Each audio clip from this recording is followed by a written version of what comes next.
Salut à toi, bienvenue dans cette vidéo. On continue dans notre petit programme sur le sujet du désencombrement, de l'autosabotage pour reprendre sa vie en main et enfin réaliser ce qu'on avait envie de faire. Dans cette vidéo, on passe à l'action, on se met à l'ouvrage et je vais aborder donc les 5 points, les 5 étapes qui me permettent de désencombrer ma maison. Donc avant tout, je retiens la règle d'or, j'élimine, je n'essaye pas de ranger mon bazar, je vide et j'élimine, et puis je range. Donc j'élimine, je n'essaye pas de ranger mon bazar, je vide et puis je range. Alors voici donc les 5 étapes qui me permettent d'obtenir un résultat. Première étape, je prépare des caisses, des sacs et je choisis une zone dans ma maison, un couloir, une pièce, parce que même si on a le souhait que ça puisse se faire en 24 heures, on sait très bien que ça ne va pas être le cas.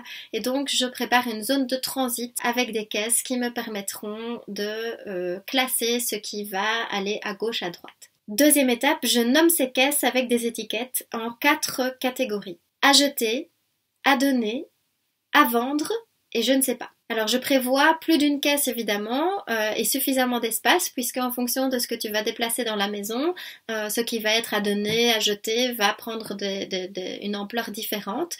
Donc la façon dont tu devras être préparé au départ, il vaut mieux acheter ou bien trouver, récupérer les caisses nécessaires, les mannes nécessaires qui te permettent de vraiment organiser cette étape et de vraiment avoir les étiquettes à portée de main, le bic à portée de main pour pouvoir identifier très clairement en quelle catégorie tu vas classer ce que tu vas trier. Donc dans cette zone qui va être la zone de transit, tu auras une ou plusieurs caisses, mais en tout cas tu en auras à disposition qui seront pour tout ce qui est à donner, toutes les caisses qui seront étiquetées pour ce qui est à jeter ou les sacs poubelles, tout ce qui est identifié comme étant à vendre et ces fameuses caisses de transit qui sont pour les je ne sais pas, parce qu'il y a de temps en temps des objets où tu sais que ta décision n'est pas encore prise parce qu'elle est peut-être trop émotionnelle, mais tu vas t'en séparer momentanément, tu vas les mettre dans cette caisse je ne sais pas et t'accorder peut-être 1 à 2 semaines avant de prendre une décision finale.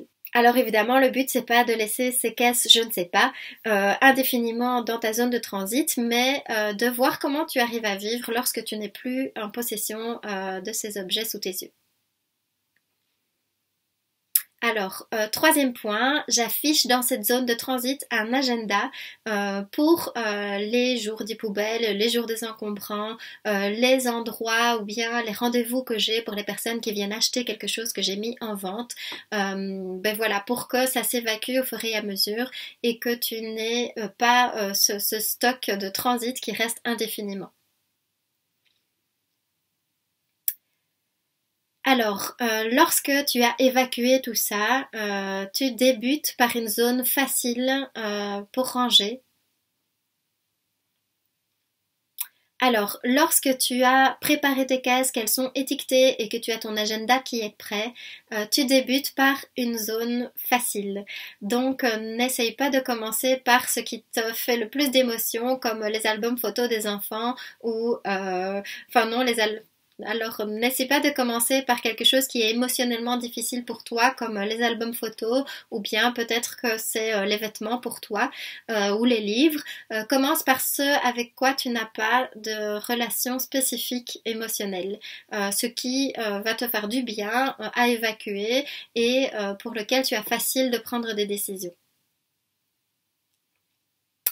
Et que ce soit pour quelque chose qui est émotionnel ou pour quelque chose qui tout simplement est lourd à déplacer, surtout organise des journées pour appeler tes amis à la rescousse parce que eux n'ont pas ce rapport émotionnel que toi tu as avec les objets et le fait de te fixer un objectif en leur disant ben voilà à la fin de la journée je souhaiterais que la salle de bain ou que le garage soit trié, et bien eux ça va super fort les motiver de t'aider à accomplir ta mission et vous pouvez même définir d'une récompense à la fin de la journée pour fêter ce désencombrement. Alors une pizza à manger ensemble ou bien un bon verre à partager.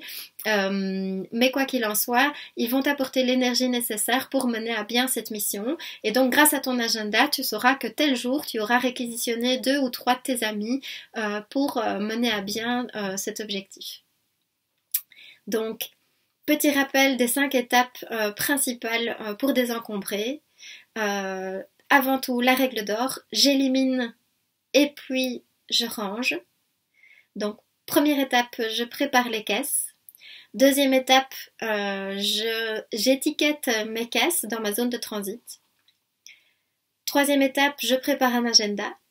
Quatrième étape, je commence par une zone facile avec laquelle je ne ressens pas trop d'émotions. Et surtout, cinquième étape, je fais appel à des amis pour mener à bien les zones qui me demandent trop d'énergie parce que ce sera super. Donc ben voilà, j'espère que ça va t'être utile. Surtout n'hésite pas à regarder les précédentes vidéos puisque évidemment le désencombrement c'est une systémique complète qui est tant mentale que physique, qui est matérielle. Il y a plein de croyances qui viennent se mettre dedans, il y a plein d'autoblocages. Donc si tu as envie d'aller beaucoup plus loin, de ne pas attendre pour entamer ce grand changement et modifier tes habitudes, il y a un livre que j'ai écrit de 150 pages dont tu peux trouver le lien juste en dessous. J'en parle dans chacune des vidéos, mais il est possible que tu tombes sur cette vidéo et que tu n'aies pas vu les autres. Donc c'est la méthode que j'ai utilisée pour moi-même parce que voilà, j'avais des grosses difficultés avec le quotidien qui me prenait beaucoup d'énergie, qui m'empêchait de réaliser ce que je voulais faire. Donc dans ces 150 pages, il y a des exercices, il y a toute ma méthode pour pouvoir enfin faire la place à tes projets. Donc tu peux trouver le lien juste en dessous de la vidéo et n'hésite pas à poser des questions si voilà, quelque chose est encore flou pour toi au niveau de ces 5 étapes en particulier.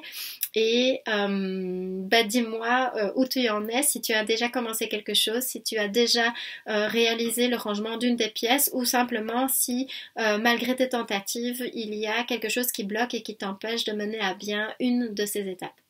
À très bientôt pour la suite!